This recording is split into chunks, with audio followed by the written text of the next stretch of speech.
Thanks for the opportunity. Thank you for coming. So just a disclosure from the beginning, I spend most of my time in the left atrium ablating AF, and my institution doesn't have an A&E department, so most of my work is quite elective with rather difficult syncope patients who have already been through quite a host of investigations so far. So that's the sort of mild bias that you will receive from me. So what are the objectives of ECG monitoring? Well, first and foremost, to define the mechanism of collapse, be that arrhythmia or otherwise, okay? And that's in effort to plan management. Because to be quite frank, the diagnosis usually will come to your minds within 15 minutes of your consultation. So you're really doing your monitoring to see if there's any specific therapy vis-a-vis pacing, which may be of use. I've put 3 and 4 in brackets here because accumulating data I think is important. I think it's very difficult and wrong to act, well, it's very easy I should say, and wrong to act on your first description of arrhythmia. And sort of accumulating a wealth of data in an individual patient is probably the right thing to do. A lot of clinical trials in syncope have looked at time to first event as an endpoint, okay? But for something which has no prognostic significance, is recurrent and benign, your time to first event is not necessarily important, but rather an accumulation of several events. And of course, it's also useful for managing expectations for those very reasons, okay? So the choice of your monitoring technology would really depend on 3 main factors. The indication. Now here we're talking about syncope, so your patients are incapacitated, so it's very difficult for them to press a button or engage with the device. Okay, so that's important. Frequency of the arrhythmia and symptoms. Once they come into the emergency department, the likelihood of them being syncopal again within a short time frame is high, so short monitors might suffice. As you heard earlier on, 2-week monitors are often prescribed immediately after presentation. And also the patient's capacity and ability to engage with the device. This is something that you have to sort of gauge when you meet the patient. Just because the patient is 85 years old doesn't mean they don't have the latest smartphone available to them, okay? And same applies in a reverse way for young patients. The time to diagnosis will be based on the technology that you employ, and that's about getting the right gear first off from the very beginning. If you've got someone with infrequent symptoms, putting a 24-hour halter on just because the guidelines say that you should do non-invasive, you should do short-term monitoring first is not necessarily a good idea. Always be aware that, that what you're trying to achieve is a qualitative and quantitative diagnosis. The quality of your diagnosis will depend on the quality of the electrogram, the number of electrodes you have, the spacing of electrodes you have. And the quantity will depend on how many events you've actually recorded. And that's a function of the device memory, okay? And these elements of the yield are very important. The prevailing principle here is the more you look, the more you will find, okay? If you don't want to find anything, don't look, okay? If you have made your diagnosis of vasovagal syncope in the clinic in a 17-year-old schoolgirl, okay, are you going to pace this patient? And are you going to act on 6-7 second pauses, which are infrequent, okay? So why bother monitoring that patient, other than to define the mechanism, okay? So the choice of monitor, as I said, will depend on the frequency of your symptoms, and up to the 1-month time point, there are quite a few tools to your disposal. With daily symptoms, standard Holter monitoring with multiple leads. Weekly symptoms, there are patch monitors extending up to 1 month. What you will notice is the longer monitors you have, the fewer electrodes you have. So you're sacrificing length of recording for resolution of the electrogram. And anything which is rare and infrequent, you can pretty much capture with a loop recorder, of which there are a couple on the market now of value. And this has probably been the gold standard and most robust diagnostic technique, but other technologies are coming to the fore. The conventional Holter, okay, this is probably the most ubiquitous monitor, all right, and by virtue of the fact that it is so ubiquitous and it's been a long time, it's relatively cheap, okay? They are up to 7 days, 24, 40 hours, 72 hours, and up to 7 days. The advantage is that it is continuous recording, okay? Every single beat is captured. Okay, so it does not really require patient intervention. What you're sacrificing, though, is length of monitoring, and it's probably unsuitable for patients with infrequent symptoms. But it is pretty good for patients who are actually losing consciousness because they don't have to interact with their device. You get a lot of data from it, okay? Mean, minimum heart rate, variations in QT interval, prolongations in PR interval, even AF algorithms are now incorporated into standard Holter monitoring. Event recorders are a slightly different story. Here's the typical type of event recorder we use. I have a very busy AF practice, so this is particularly useful for AF patients. Event recorders are not necessarily continuous monitors, okay? A lot of them work on a loop, like a loop recorder, and a lot of them will only record when certain criteria are met. This is a specific one for atrial fibrillation, based on RR interval, and it requires patient interaction to press the button, okay? So seldom helpful for transient loss of consciousness in syncopal patients. A number of times I've had referrals with patients with transient loss of consciousness who've had 1, 2, or 3 of these, and they just can't interact with their device. Okay? It is a single lead monitor, so you are sacrificing electrical resolution for memory and longevity of monitoring. It is very good at picking up atrial fibrillation and very good at picking up pauses during atrial fibrillation, but it will only pick up pauses during atrial fibrillation. Okay? So not particularly helpful in your AF patients. This is the Zio patch. Anyone use this patch? I couldn't find a model, so thanks Nick for volunteering. So this will monitor up to 4 weeks. It is not an event recorder, it's a continuous monitor. So it's very useful in patients with transient loss of consciousness. I suspect this is what you're using after the emergency department admissions, Bob? You never use them? Okay. Okay. They're disposable, they're waterproof, they can be worn at all times, and they stick for a whole 2 weeks, up to 4 weeks as well, okay? They do not necessarily require patient interaction, but you can document episodes. This is what the disclosure looks like, okay? I'll just go back one. Because the spacing between the electrodes is quite narrow, you don't always get the ECG resolution you want. This is a very prime example because of Nick's very flat, hairless chest, yes? Ladies. You can see discernible P wave here, morphology, but sometimes it's just you're just not able to see it. There are others on the market now which have better P wave discrimination, but in patients with syncope, you don't really need that. All you need to see is this, okay? And it's very good at it, okay? But by far the gold standard has been the implantable loop recorder. This is a representation of size, not cost. And this has been really in the market for many years now. This is the first iteration, the Reveal XT. It is much smaller now. The larger device is still supported, but the smaller device is probably much more in use now. I haven't implanted a large device for quite some time now. It is very well received by patients. There's a battery life of approximately 3 years, and it is now set up so that there's a home monitoring kit. Patients don't actually need to come in to the hospital for follow-up. They just need to park this by their bedside, plug it in, and it will automatically transmit data that's been downloaded and stored.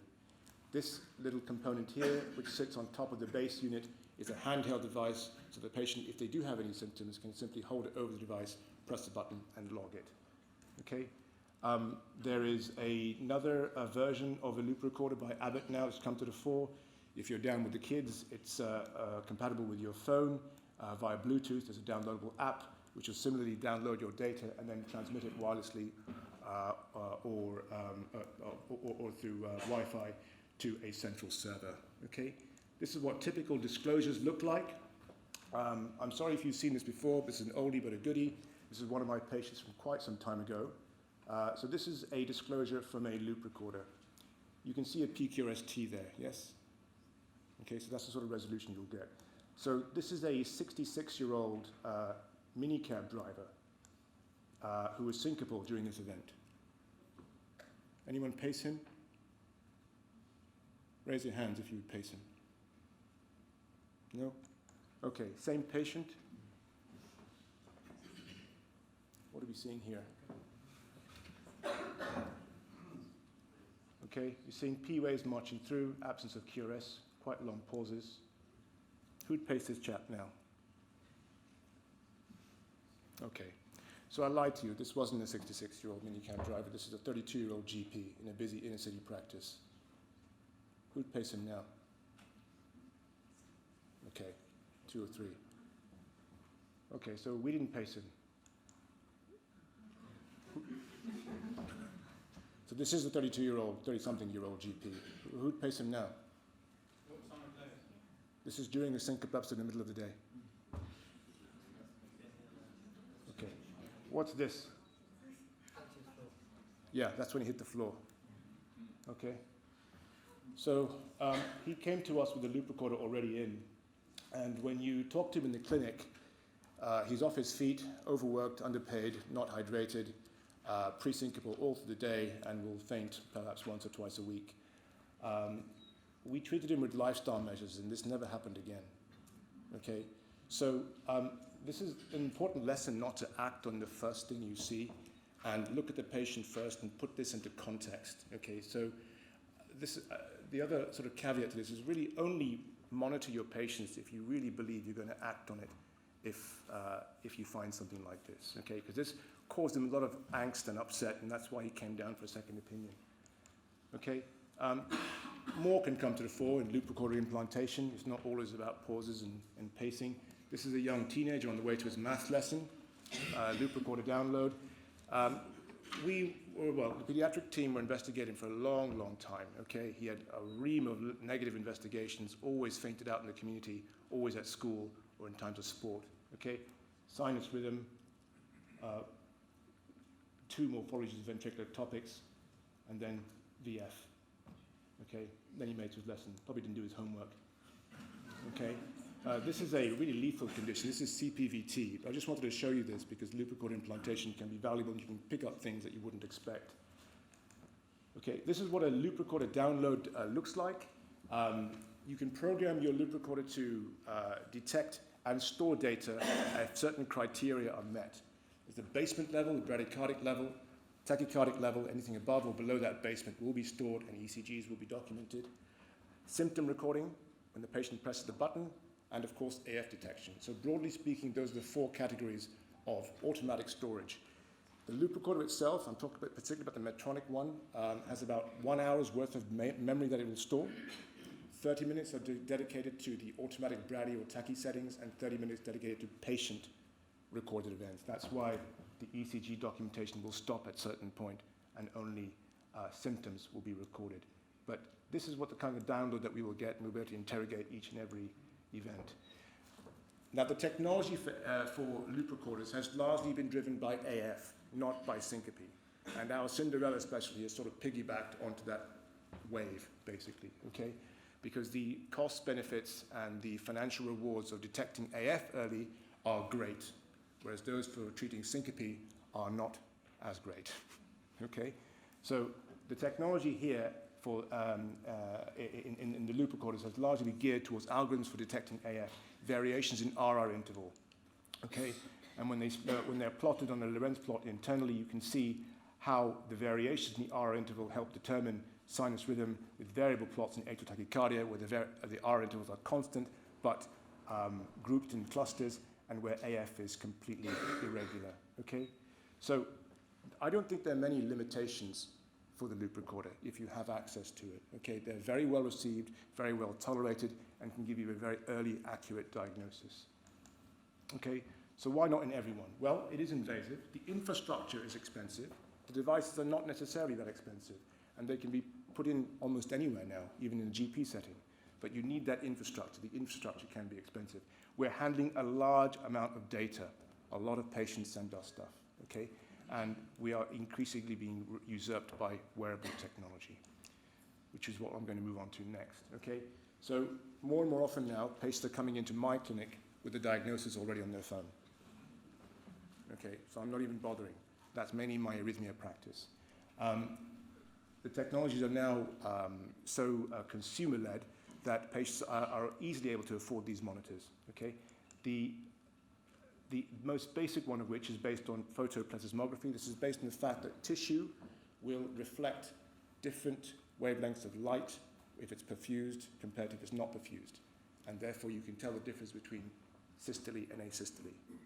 Okay, systole and diastole, beg your pardon. And with that you can get a plethysmograph waveform and make inferences of heart rate.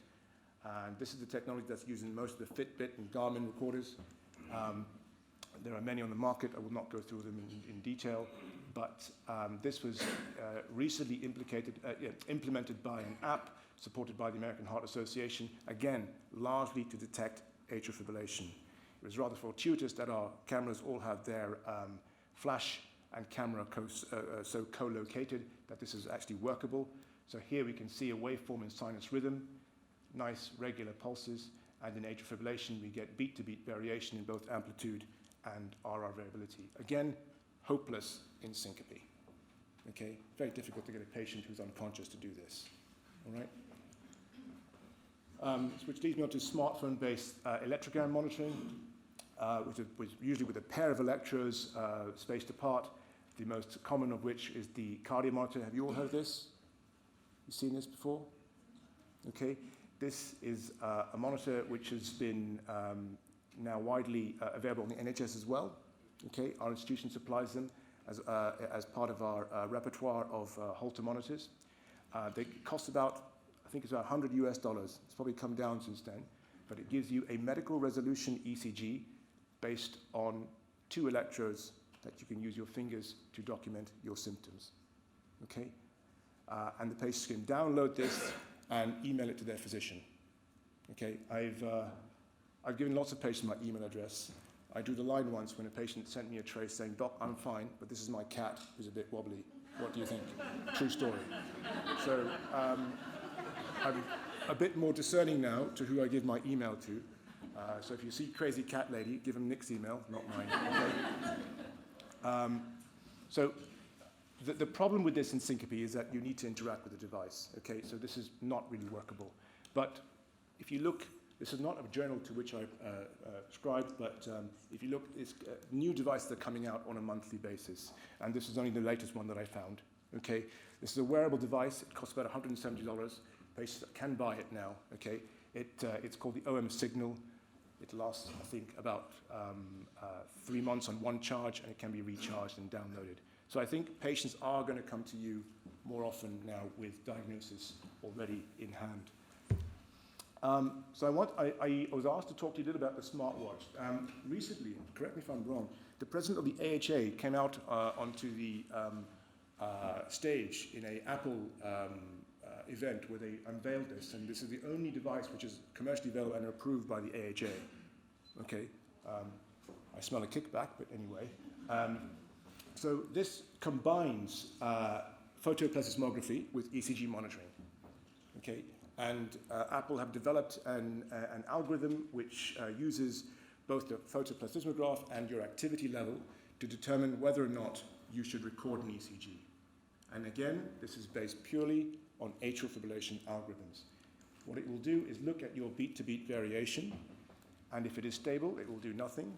If it achieves a really big change in your RR variation, which is incompatible with your GPS location and what you're doing, okay, it'll alert you and ask you to record an ECG. Okay, and that's usually by 2 electrodes, here and here. Okay. I don't think there's any basis for investigating vasovagal syncope unless they can get some real-time continuous monitoring. But I was asked to tell you about it, so here it is. Okay. So I think where we are now is we are at a dichotomy of accurate medical grade monitors, which are prescribed, and the availability and accessibility of the more commercially available monitors. It is excellent. This progress has been excellent for detecting tachyarrhythmias, okay, and atrial fibrillation. I think they have less utility when it comes to diagnosing and managing patients with syncope. The cardio live call gets close, but again, it requires patient interaction. That's not quite there yet. So I'll just summarize here, bang on time. There are many options to diagnose patients, and your choice is based on your indication, frequency, and symptoms of arrhythmia, as well as your patient capacity. And we are seeing a paradigm shift, ladies and gentlemen, to wearable technology, which is driven not by the patient, but by the consumer. Okay, but I think implantable loop recorders still remain our gold standard in terms of diagnostic capacity, and the cost effectiveness for syncope is almost a moot point, okay, because there's overwhelming evidence for cost effectiveness for loop recorder programs for diagnosing atrial fibrillation and cost savings in early anticoagulation. Thank you very much.